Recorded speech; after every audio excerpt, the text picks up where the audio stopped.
Hi all, welcome to competitive cracker. എൻ്റെ പേര് മിത്തു. ഞാനിന്ന് വന്നിരിക്കുന്നത് UGC നെറ്റ് എക്സാം എഴുതുന്നവർക്ക് യൂസ്ഫുൾ ആയിട്ടുള്ള ഒരു വീഡിയോ ആയിട്ടാണ്. UGC നെറ്റിന്റെ ജനറൽ പേപ്പറിലെ മാത്തമാറ്റിക്കൽ ആപ്റ്റിറ്റ്യൂഡ് ആൻഡ് റീസണിംഗ് എന്നുള്ള ഒരു മൊഡ്യൂൾ ഉണ്ട് അല്ലേ, അതിലെ പ്രീവിയസ് ഇയർ ക്വസ്റ്റ്യൻസ് നമുക്കൊന്ന് ഡിസ്കസ് ചെയ്യാം.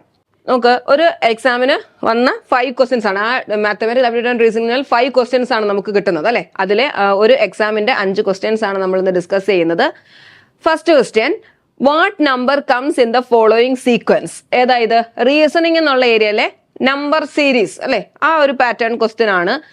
3, 3.5, 4.5, 6 നെക്സ്റ്റ് ഡിജിറ്റ് എന്താണെന്ന്. ഓക്കെ, വളരെ സിമ്പിൾ ആയിട്ടാണ്. നമുക്ക് ജസ്റ്റ് കുറച്ച് പോയിന്റുകളൊക്കെ ഉണ്ട് എന്നുള്ളതേ ഉള്ളൂ. ഒന്ന് നോക്കിയാൽ മനസ്സിലാവും. 3, 3.5 ആയത് എങ്ങനെയാണ്? 0.5 ആഡ് ചെയ്തേക്കുക അല്ലെ. ഇനി ഈ 3.5, 4.5 ആവുന്ന എങ്ങനെയാ? നമ്മൾ ഇതിന്റെ ഡിഫറൻസ് എടുത്ത് നോക്കിയാൽ മതി, അപ്പൊ നമുക്ക് കിട്ടും. 3.5, 4.5 ആകുന്ന എങ്ങനെയാണ്? 1 ആഡ് ചെയ്തേക്കുവാണ് അല്ലെ. 0.5 ആദ്യം ആഡ് ചെയ്തു, പിന്നെ 1 ആഡ് ചെയ്തു, പിന്നെ 4.5നെ 6 ആവുന്ന എങ്ങനെയായിരിക്കും? എന്തായിട്ട് അല്ലെങ്കിൽ ഡിഫറൻസ് എടുത്ത് നോക്കിയേ, 1.5 ആണ് അല്ലെ. ഇപ്പൊ ഏകദേശം മനസ്സിലായി. 0.5, 1, 1.5. അപ്പൊ അടുത്ത് എന്തായിരിക്കും?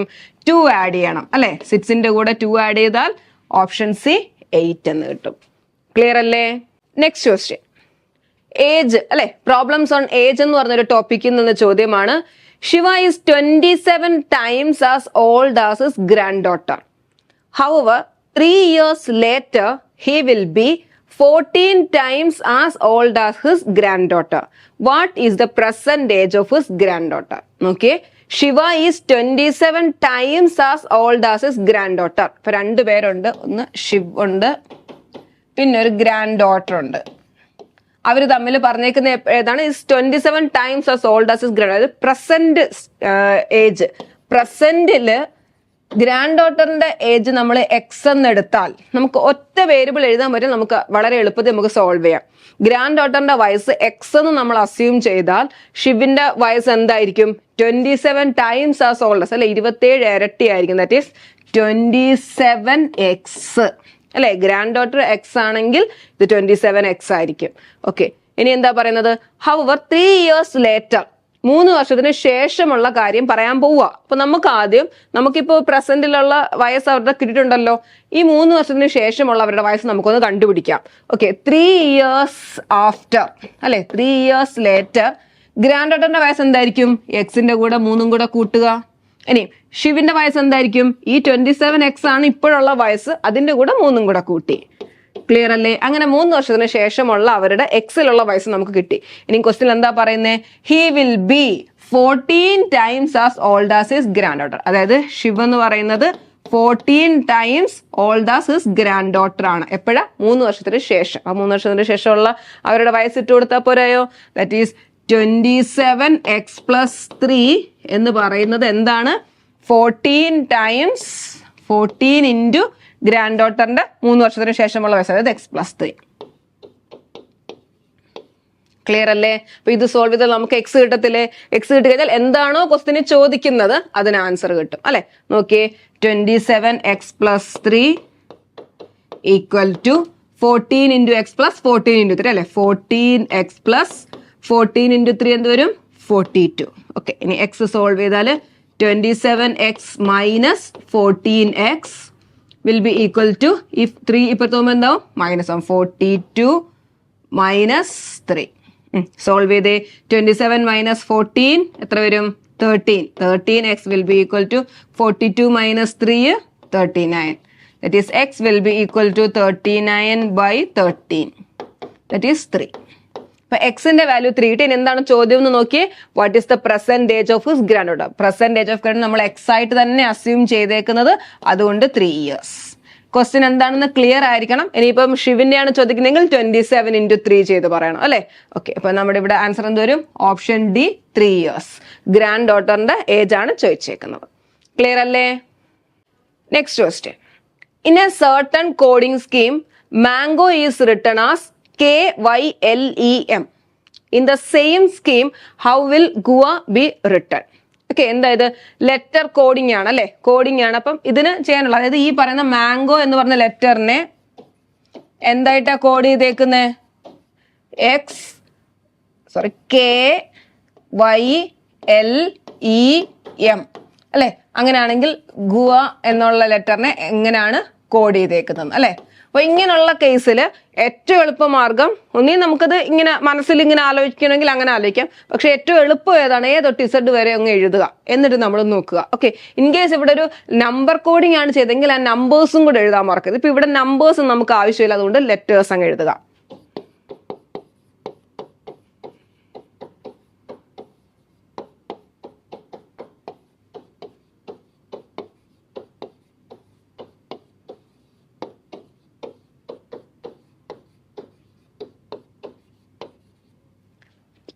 നോക്കിയേ, എമ്മിനെ കോഡ് ചെയ്തേക്കുന്നത് K ആയിട്ട്. അപ്പൊ അടുത്ത് നോക്കിയേ, എന്താ റിലേഷൻ? എം പുറകിലോട്ട് പോയേക്കോ അല്ലെ, -2 രണ്ടെണ്ണം പുറകിലോട്ട് പോയേക്കോ ആ K എന്ന് പറയുന്നത്. ഇനി A കോഡ് ചെയ്തേക്കുന്നത് രണ്ടെണ്ണം പുറകിലോട്ട് പോയേക്കുവാണ് Y, അതും -2. N നോക്കിയേ രണ്ടെണ്ണം, അപ്പൊ എല്ലാം മനസ്സിലായി, എല്ലാം -2 അല്ലെ. ബാക്കി ഇവിടെ നോക്കാം, G രണ്ടെണ്ണം, O രണ്ടെണ്ണം പോയേക്കാം. അപ്പൊ നമുക്ക് കോഡ് മനസ്സിലായി. ഈ പറയുന്ന ലെറ്റേഴ്സിൽ നിന്ന് രണ്ടെണ്ണം ബാക്കിലോട്ട് എടുത്തിട്ട് കോഡ് ചെയ്താൽ മതി അല്ലെ. അപ്പൊ G നോക്കിയേ, ജിയുടെ പുറകില് രണ്ടെണ്ണം E, U രണ്ടെണ്ണം S. അപ്പോഴേ നമുക്ക് നോക്കാം കേട്ടോ. അതായത് നിങ്ങൾ ഇപ്പൊ നമുക്ക് ഇത് വെട്ടിക്കളയാം. പിന്നെന്താണ്ട് ES ബാക്കി എല്ലാം വന്നിട്ടുണ്ട്. നോക്കി അടുത്ത ഏതാണ്? എയുടേത് എന്താണ്? എയുടേത് രണ്ടെണ്ണം പുറകിലോട്ട് എടുക്കണം, ദാറ്റ് ഈസ് Y.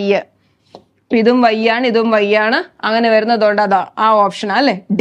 ഓക്കെ, നമുക്കൊന്ന് നോക്കാം. വിയും കൂടെ നോക്കിയേ, വിയുടെ രണ്ടെണ്ണം പുറകിലോട്ട് T, ESYTY, option D. Clear അല്ലേ? നെക്സ്റ്റ് ക്വസ്റ്റ്യൻ, നമ്മുടെ സെല്ലിംഗ് പ്രോഫിറ്റ് ആൻഡ് ലോസ് എന്നുള്ള ടോപ്പിക് എന്നുള്ള ചോദ്യങ്ങളാണ്. ഇത് ഓൾറെഡി നേരത്തെയും പ്രീവിയസ് ഇയറിൽ ചോദിച്ചിട്ടുണ്ട്. Cost price of 35 articles is same as selling price of n articles. If the profit earned is 40%, the value of n. എന്താണ്? കോസ്റ്റ് പ്രൈസ് ഓഫ് 35 ആർട്ടിക്കിൾസിന്റെ കോസ്റ്റ് പ്രൈസും n എത്രയോ എണ്ണം n ആർട്ടിക്കിൾസിന്റെ സെല്ലിംഗ് പ്രൈസും ഈക്വൽ ആണ്. അവിടെ കിട്ടുന്ന പ്രോഫിറ്റ് എന്ന് പറയുന്നത് 40% ആണെങ്കിൽ ആ എന്നിന്റെ വാല്യൂ എന്താണെന്നാണ് ചോദിക്കുന്നത്. ഓക്കെ, അപ്പൊ ഇവിടെ പറയുന്ന ഇതാണ്, cost price of 35 articles is equal to selling price of n articles. Okay, ഇനി നമുക്കിത് ചെയ്യാം. അപ്പൊ നമുക്ക് n ആർട്ടിക്കിൾസിന് എടുക്കാം. ഈ n ആർട്ടിക്കിൾസ് നമ്മൾ എടുത്തു. നമ്മൾ അസ്യൂം ചെയ്യുകയാണ് cost price of 1 article 1 rupees എന്ന് ഞാൻ കരുതുന്നു. ഓക്കെ, ഒരു ആർട്ടിക്കിളിന്റെ കോസ്റ്റ് പ്രൈസ് 1 രൂപ. അങ്ങനെയാണെങ്കിൽ 35 ആർട്ടിക്കിൾസിന്റെ കോസ്റ്റ് പ്രൈസ് എന്തായിരിക്കും? 35 ആയിരിക്കും. n ആർട്ടിക്കിൾസിന്റെ കോസ്റ്റ് പ്രൈസ് എന്തായിരിക്കും? n rupees ആയിരിക്കും അല്ലെ. അപ്പൊ ഈ n സാധനങ്ങൾ എടുത്തു, അതിന്റെ കോസ്റ്റ് പ്രൈസ് അതാ നമുക്ക് അറിയാനുള്ളത്. അപ്പൊ എന്താ കോസ്റ്റ് പ്രൈസ്? എന്താ cost price of n articles എന്ന് പറഞ്ഞാൽ n ആണ്. അതേപോലെ സെല്ലിംഗ് പ്രൈസ് നമുക്കറിയാം. ഈ പ്രോഫിറ്റ് പെർസെന്റ് അതിന്റെ ഇക്വേഷൻ എന്ന് പറഞ്ഞേ, പ്രോഫിറ്റ് പെർസെന്റിന്റെ ഇക്വേഷൻ പറഞ്ഞേ. പ്രോഫിറ്റ് പെർസെന്റ് എങ്ങനെ കണ്ടുപിടിക്കുന്നത്? പ്രോഫിറ്റ് ബൈ കോസ്റ്റ് പ്രൈസ് അല്ലെ. എന്തിന് താഴെ കോസ്റ്റ് പ്രൈസ്. പ്രോഫിറ്റ് പെർസെന്റ് ആണെങ്കിലും ലോസ് പെർസെന്റ് ആണെങ്കിലും profit percent profit by cost price into 100. Loss percent ആണെങ്കിൽ loss by cost price into 100 അല്ലെ. പ്രോഫിറ്റ് എന്ന് പറഞ്ഞാൽ selling price minus cost price. Selling price കൂടി നിൽക്കുമ്പോഴല്ലേ പ്രോഫിറ്റ് വരുന്നത്. അതുകൊണ്ട് selling price minus cost price by cost price into 100 ആണ് profit percentage അല്ലെ. അതേപോലെ തന്നെ ലോസ് നമുക്ക് ഇവിടെ ആവശ്യമില്ല, എന്നാലും ഞാൻ പറയുന്നതേ ഉള്ളൂ. ലോസ് പെർസെന്റ് എന്താണ്? സെല്ലിംഗ് പ്രൈസ് അല്ല കോസ്റ്റ് പ്രൈസ്. ലോസ് എന്ന് പറഞ്ഞാൽ കോസ്റ്റ് പ്രൈസ് ആയിരിക്കും അല്ലെ കൂടി നിൽക്കുന്നത്. Cost price minus selling price by cost price into 100 അല്ലെ. അതായത് ഇതിൽ നിന്ന് മനസ്സിലാക്കുന്നത് നമുക്ക് ലോസ് പെർസെന്റോ പ്രോഫിറ്റ് പെർസെന്റോ കാണണമെങ്കിൽ നമുക്ക് സെല്ലിംഗ് പ്രൈസും കോസ്റ്റ് പ്രൈസും കണ്ടുപിടിക്കുക അല്ലെ. എത്ര ആർട്ടിക്കിൾസിനാണ്? അപ്പൊ ഒരേ എണ്ണമായിരിക്കണം. നമ്മളിപ്പോ 10 ആർട്ടിക്കിളിന്റെ കോസ്റ്റ് പ്രൈസ് എടുത്താൽ 10 ആർട്ടിക്കിൾസിന്റെ സെല്ലിംഗ് പ്രൈസ് കൂടെ കിട്ടിയാൽ നമുക്ക് പ്രോഫിറ്റ് പെർസെന്റ് അല്ലെങ്കിൽ ലോസ് പെർസെന്റ് കാണാം അല്ലെ. അപ്പൊ അത്രയും കാര്യം മനസ്സിലാക്കിയാൽ മതി. പ്രോഫിറ്റ് പെർസെന്റ് അല്ലെങ്കിൽ ലോസ് പെർസെന്റ് കാണണമെങ്കിൽ സെല്ലിംഗ് പ്രൈസ് കണ്ടുപിടിക്കണം, കോസ്റ്റ് പ്രൈസും കണ്ടുപിടിക്കണം. അതുകൊണ്ടാണ് നമ്മൾ ഇവിടെ n ആർട്ടിക്കിൾസ് എടുത്തു, അതിന്റെ കോസ്റ്റ് പ്രൈസ് n എന്ന് പറഞ്ഞു. ഇനി ഈ n ആർട്ടിക്കിൾസിന്റെ സെല്ലിംഗ് പ്രൈസ് എന്താ? അത് നമ്മുടെ ക്വസ്റ്റ്യനിൽ പറഞ്ഞിട്ടുണ്ട്. n ആർട്ടിക്കിൾസിന്റെ സെല്ലിംഗ് പ്രൈസ് എന്ന് പറയുന്നത് 35 ആർട്ടിക്കിൾസിന്റെ കോസ്റ്റ് പ്രൈസിന് തുല്യമാണ് അല്ലെ. അങ്ങനെ ക്വസ്റ്റ്യനിൽ പറഞ്ഞേക്കുന്നത്. അപ്പോൾ ഒരു ആർട്ടിക്കിളിന്റെ കോസ്റ്റ് പ്രൈസ് 1 രൂപയാണെങ്കിൽ 35 ആർട്ടിക്കിൾസിന്റെ കോസ്റ്റ് പ്രൈസ് എന്തായിരിക്കും? 35 rupees ആയിരിക്കും. അതാണ് n ആർട്ടിക്കിൾസിന്റെ സെല്ലിംഗ് പ്രൈസ് എന്ന് പറയുന്നത്. ക്ലിയർ ആണോ? ഒന്നുകൂടെ പറയുവാണ്. ക്വസ്റ്റ്യന് പറഞ്ഞിരിക്കുന്നത് ഇങ്ങനെയാണ്, 35 ആർട്ടിക്കിൾസിന്റെ കോസ്റ്റ് പ്രൈസ് എന്ന് പറയുന്നത് n ആർട്ടിക്കിൾസിന്റെ സെല്ലിംഗ് പ്രൈസിന് തുല്യമാണെന്ന് പറഞ്ഞു അല്ലെ. അത് നമ്മളൊന്ന് എഴുതി. പിന്നെ നമ്മൾ ഇത് സോൾവ് ചെയ്യാനായിട്ട് നമ്മൾ എടുക്കുവാണ്. ഈ n ആർട്ടിക്കിൾസ് നമ്മൾ എടുത്തു. അപ്പൊ നമുക്ക് ആ n ആർട്ടിക്കിൾസിന്റെ പ്രോഫിറ്റ് പറയുന്നുണ്ട് 40% എന്ന് അല്ലെ. 40% പ്രോഫിറ്റ് കിട്ടാനുള്ള വാല്യൂ n ആണ് അറിയേണ്ടത് അല്ലെ. അപ്പൊ n ആർട്ടിക്കിൾസ് എടുത്തു. അതിന്റെ കോസ്റ്റ് പ്രൈസ് ഞാൻ 1 എന്നുള്ള രീതിയിൽ എടുത്താൽ n ആർട്ടിക്കിൾസിന്റെ n റുപ്പീസ്. സെല്ലിംഗ് പ്രൈസ് എന്താ? 35 ആർട്ടിക്കിൾസിന്റെ കോസ്റ്റ് പ്രൈസിന് ഈക്വൽ എന്ന് ക്വസ്റ്റ്യനിൽ പറഞ്ഞിട്ടുണ്ട്. അതുകൊണ്ട് 35. ഓക്കെ, അപ്പം കോസ്റ്റ് പ്രൈസുമായി സെല്ലിംഗ് പ്രൈസ് നമുക്ക് പ്രോഫിറ്റ് പെർസെന്റ് കാണാം. പ്രോഫിറ്റ് പെർസെന്റ് എങ്ങനെയാണ് കാണുന്നത്? Selling price 35 minus cost price by n അല്ലെ ഇൻറ്റു 100 ചെയ്യുമ്പോഴേ നമുക്ക് എന്ത് കിട്ടും? 40% പ്രോഫിറ്റ് കിട്ടും. ഇനി ഇത് സോൾവ് ചെയ്താൽ പോരാ, n കിട്ടത്തില്ലേ? ക്ലിയർ ആണോ? സോൾവ് ചെയ്തേ. 35 minus n by n will be equal to 40/100 എന്നായി. സീറോസ് കട്ട് ചെയ്യാം. ക്രോസ് മൾട്ടിപ്ലൈ ചെയ്താൽ ഇങ്ങോട്ട് ചെയ്യുന്നു. ക്രോസ് മൾട്ടിപ്ലൈ ചെയ്താൽ 350 minus 10n equal to cross multiply ചെയ്താൽ 4n. That means 350 equal to 14n. n will be equal to 350/14. Okay, solve ചെയ്യാം. 7 വെച്ച് cut ചെയ്ത് നോക്കിയേ. 2 ആയി. ഇവിടെ 50. ദെൻ 2 ഇവിടെ കട്ട് ചെയ്താൽ 25. സോ എന്നിന്റെ വാല്യൂ എന്ത് വന്നു? 25. 25 ആർട്ടിക്കിൾസ് വിൽക്കുമ്പോഴാണ് 40% പ്രോഫിറ്റ് കിട്ടുന്നത്. ക്ലിയർ അല്ലേ? Next question. ട്രെയിൻ അല്ലെങ്കിൽ ടൈം ആൻഡ് ഡിസ്റ്റൻസ് എന്നുള്ള ടോപ്പിക്കിൽ നിന്ന് വരുന്ന ക്വസ്റ്റ്യൻ ആണിത്.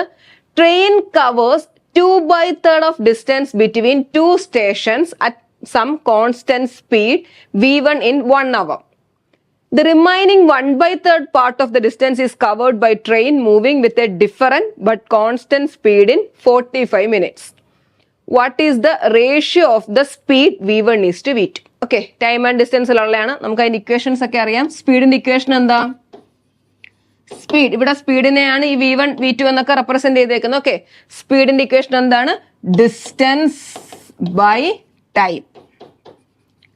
ഓക്കെ, ബാക്കിയുള്ള ഇക്വേഷൻസ് അതിൽ നമ്മൾ പഠിച്ചാണ്. ഡിസ്റ്റൻസിന്റെ ഇക്വേഷൻ സ്പീഡ് ഇൻറ്റു ടൈം, ടൈമിന്റെ equation distance by speed. Okay, അപ്പൊ ഇപ്പൊ ഇവിടെ നമുക്ക് വേണ്ടത് സ്പീഡിന്റെ ഇക്വേഷൻ ആണ്. രണ്ട് കേസിലായിട്ടുള്ള കാര്യം പറഞ്ഞു. ആ 2 കേസിലെയും സ്പീഡുകളുടെ റേഷ്യോ കാണണം. എങ്ങനെ 2 കേസായിട്ട് പറഞ്ഞേക്കുന്നത്? ആദ്യം പറഞ്ഞത് ഏതോ ഒരു ഡിസ്റ്റൻസ് 2/3 ഡിസ്റ്റൻസ് d എന്ന് ഞാൻ കൊടുക്കുന്നു. 2/3 ഡിസ്റ്റൻസ് ആ ട്രെയിൻ കവർ ചെയ്യുന്നത് v1 എന്നുള്ള സ്പീഡിൽ എത്ര മണിക്കൂർ? 1 hour അല്ലെ. 2/3 ഇത് ഡിസ്റ്റൻസ്. 2/3 ഡിസ്റ്റൻസ്. ടൈം എത്ര എടുക്കും? 1 hour അല്ലെ. സ്പീഡ് എന്ന് പറയുന്നതാണ് v1 സ്പീഡിൽ 2/3 ഡിസ്റ്റൻസ് 1 hourൽ കവർ ചെയ്യുന്നു. ഇനി അടുത്ത് പറയുന്നത് എന്താ? Remaining 1/3 of the distance. Remaining 1/3 distance covered by train moving with a different but constant speed v2 എന്ന് പറഞ്ഞ സ്പീഡിൽ 45 മിനിറ്റ്സിൽ എടുക്കുന്നു. ക്ലിയർ അല്ലേ? ഇത്രയും കാര്യങ്ങളെ പറഞ്ഞിട്ടുള്ള ആ 2 സ്പീഡ് കണ്ടുപിടിക്കാൻ. ഇവിടുത്തെ കേസിലെ സ്പീഡ് കണ്ടുപിടിക്കുക, ഇവിടുത്തെ കേസിലെ സ്പീഡ് കണ്ടുപിടിക്കുക, അതിന്റെ റേഷ്യോ കാണുക. ക്ലിയർ അല്ലേ? അപ്പൊ നമുക്ക് കണ്ടുപിടിക്കുക. ഇവിടെ v1 എന്താ? Distance by speed, distance by time ആണല്ലേ. അപ്പൊ 2/3d/1. ഓക്കെ, 1 hour എന്ന് കൊടുത്ത് 1. ദാറ്റ് മീൻസ് 2/3d എന്ന് തന്നെ വരും. 2d/3 എന്ന് കിട്ടി. ഓക്കെ, അവിടെ നിൽക്കട്ടെ. ഇനി ഇവിടുത്തെ സ്പീഡ് കണ്ടുപിടിച്ച v2 എന്താ? ഡിസ്റ്റൻസ് 1/3 അല്ലെ. ദാറ്റ് ഈസ് d/3/45 മിനിറ്റ് എന്ന. അത് കാര്യം ശ്രദ്ധിച്ചോണം. യൂണിറ്റ് അല്ലെ. ഇവിടെ നമ്മൾ 1 hour എന്നാണ് കൊടുത്തത്. അപ്പൊ ഇവിടെ നമ്മൾ എന്തിനാ മിനിറ്റിനെ അവറിലേക്ക് മാറ്റുക. അതെങ്ങനെയാ? 1 hour എന്ന് പറഞ്ഞാൽ എത്രയാണ്? 60 മിനിറ്റ്. സോ 1 മിനിറ്റ് എന്ന് പറഞ്ഞാൽ എന്തായിരിക്കും? 1/60 അവർ ആയിരിക്കും അല്ലെ. അപ്പൊ 45 മിനിറ്റ് എന്നാൽ 45/60. ഓക്കെ, സോ ദാറ്റ് ഈസ് 45/60 ചെയ്യുക. ക്ലിയർ അല്ലേ? ഇനി ഒന്ന് സോൾവ് ചെയ്തത്. ദാറ്റ് ഈസ് d/3 ഇൻറ്റു ഡിനോമിനേറ്ററിൽ ഒരു ഫ്രാക്ഷൻ വന്നാൽ എന്താ ചെയ്യേണ്ടത്? റെസിപ്രോക്കൽ എടുത്ത് മൾട്ടിപ്ലൈ ചെയ്യുക അല്ലെ. ഇൻറ്റു 60/45. ഓക്കെ, കട്ട് ചെയ്യാനൊക്കെ ഉള്ള കട്ട് ചെയ്തേ. ഇവിടെ കട്ട് ചെയ്താൽ ഇത് ഇവിടെ 3 വെച്ച് കട്ട് ചെയ്താൽ 20 ആയി. ദെൻ 20യും 45ഉം. ഓക്കെ, 5 വെച്ച് കട്ട് ചെയ്താൽ എന്തായി? ഇവിടെ 4 ആയി, ഇവിടെ 9 ആയി. ദാറ്റ് ഈസ് നമുക്ക് എന്ത് കിട്ടും? 4d/9 9 എന്ന് കിട്ടും. അപ്പൊ 2 സ്പീഡ് കിട്ടി. V1 കിട്ടി 2D/3 എന്നും V2 കിട്ടി 4D/9 എന്നും. ഇനി അതിന്റെ എന്ത് കണ്ടുപിടിച്ചാൽ മതി? ജസ്റ്റ് റേഷ്യോ കണ്ടുപിടിച്ചാൽ മതി അല്ലേ? ദാറ്റ് ഈസ് V1/V2 എന്ന് പറഞ്ഞാൽ എന്തുവരും? 2D/3/4D/9. ക്ലിയർ അല്ലേ? ഇവിടെയും അതേപോലെ തന്നെ വന്നേക്കുക. ഡിനോമിനേറ്ററിൽ ഒരു അല്ലെങ്കിൽ ഫ്രാക്ഷൻ വന്നേക്കുന്നത് അല്ലേ? നമുക്കിതറിയാം അല്ലേ? A/B/C/D എന്ന് പറഞ്ഞാൽ നമ്മൾ എന്താ ചെയ്യേണ്ടത്? A/B into D/C അല്ലെ? അതേപോലെ ചെയ്താൽ 2D/3 into 9/4D. Okay, cut ചെയ്യാനുള്ളതെല്ലാം കട്ട് ചെയ്യാൻ. D കട്ട് ചെയ്ത് പോയി. 3 ഇവിടെ കട്ട് ചെയ്താൽ ഇവിടെ 3 ആയി. 2 4 ഇവിടെ കട്ട് ചെയ്താൽ 2 ആയി. So final ratio 3:2. Option A 3:2. Clear അല്ലേ? നമ്മൾ ആ സ്പീഡിന്റെ ഇക്വേഷൻ യൂസ് ചെയ്യുന്നുള്ളൂ. 2 കേസായിട്ട് പറഞ്ഞു, 2 രീതി ചെയ്തു. ഇവിടെ ഒരു യൂണിറ്റ് കൺവേർഷൻ വരുന്നു, ഫ്രാക്ഷൻ വരുന്നു, അങ്ങനെയുള്ള കാര്യങ്ങൾ മാത്രമേ ഉള്ളൂ. യൂണിറ്റ് കൺവേർഷൻ ചെയ്യുന്നത് അറിഞ്ഞിരിക്കണം. 1 hour 60 minutes. So 1 minute equal to 1/60 hour അല്ലെ? ഇപ്പൊ ഇന്ന് ചെയ്ത ക്വസ്റ്റ്യൻസ് നിങ്ങൾക്ക് മനസ്സിലായോ? ഇത് പ്രീവിയസ് ഇയറിൽ ചോദിച്ച മാത്തമാറ്റിക്കൽ ആപ്റ്റിറ്റ്യൂഡിൽ ചോദിച്ച ക്വസ്റ്റ്യൻ ആണ്. അപ്പൊ ഇതേപോലെ തന്നെ നമ്മൾ ഇതിന്റെ ഓരോ ടോപ്പിക്കും നമ്മൾ ഈ പ്രീവിയസ് ഇയർ ക്വസ്റ്റ്യൻ ചെയ്യുന്ന വഴി നമുക്ക് അതിന്റെ ടോപ്പിക്സ് മനസ്സിലാക്കി ആ ഒരു ടോപ്പിക്ക് നമ്മൾ കൂടുതൽ സ്ട്രെസ് ചെയ്ത് പഠിക്കേണ്ടതാണ് അല്ലെ? അപ്പോൾ അതേപോലെ നമുക്ക് പഠിച്ചാൽ ഈ ഒരു ഏരിയ എന്നുള്ള 5 ക്വസ്റ്റ്യൻസും നമുക്ക് സുഖമായിട്ട് അറ്റൻഡ് ചെയ്യാവുന്നതാണ്. അപ്പൊ അതേപോലെ അടുത്ത എക്സാം ജൂണിലേക്ക് വരുന്നുണ്ട്. അപ്പൊ അതിന്റെ ബാച്ച് നമ്മൾ കോമ്പറ്റീറ്റീവ് ക്രാക്കർ സ്റ്റാർട്ട് ചെയ്തിട്ടുണ്ട്. അപ്പൊ നിങ്ങൾക്ക് ഉടനെ തന്നെ ജോയിൻ ചെയ്യാവുന്നതാണ്. നമ്മൾ കൊടുക്കുന്ന subjects economics, commerce, English, management, അതുപോലെ തന്നെ ജനറൽ പേപ്പർ, പിന്നെ CSER ഫിസിക്സ്, ഇതിനെല്ലാം ഉള്ള കോഴ്സ് നമ്മൾ പ്രൊവൈഡ് ചെയ്യുന്നുണ്ട്. അപ്പോൾ ഈ കോഴ്സിനെ പറ്റിയുള്ള കൂടുതൽ വിവരങ്ങൾ അറിയാൻ നിങ്ങൾ ഈ കാണുന്ന നമ്പറിൽ കോൺടാക്ട് ചെയ്യുക. മറ്റൊരു വീഡിയോയുമായിട്ട് വീണ്ടും കാണാം. Thank you.